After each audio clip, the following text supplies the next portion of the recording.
গতকাল রাত্রে আমরা ঢাকার ঢাকা এবং ঢাকা জেলার পার্শ্ববর্তী অঞ্চলসমূহ থেকে আমরা এই ঘটনার সাথে সরাসরি সম্পৃক্ত বেলচা মনির,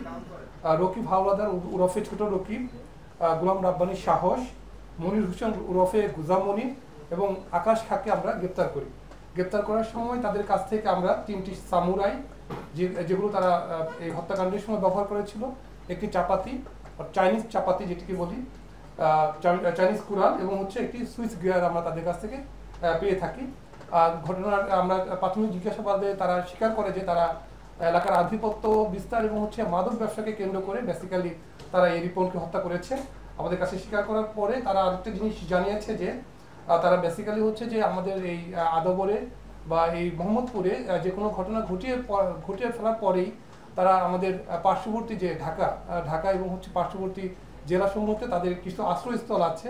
আর যেগুলো সেফ হাউস হিসেবে তারা ব্যবহার করে এবং সেখানে তারা কয়েকদিন লুকিয়ে থাকে এবং তারপরে যখন পরিস্থিতি আবার ভালো হয় তখন তারা আবার নতুন উদ্যমে আবার তাদের এলাকায় যে আধিপত্যের যে বিষয়টি আছে সেগুলোতে তারা কাজ করা শুরু করে।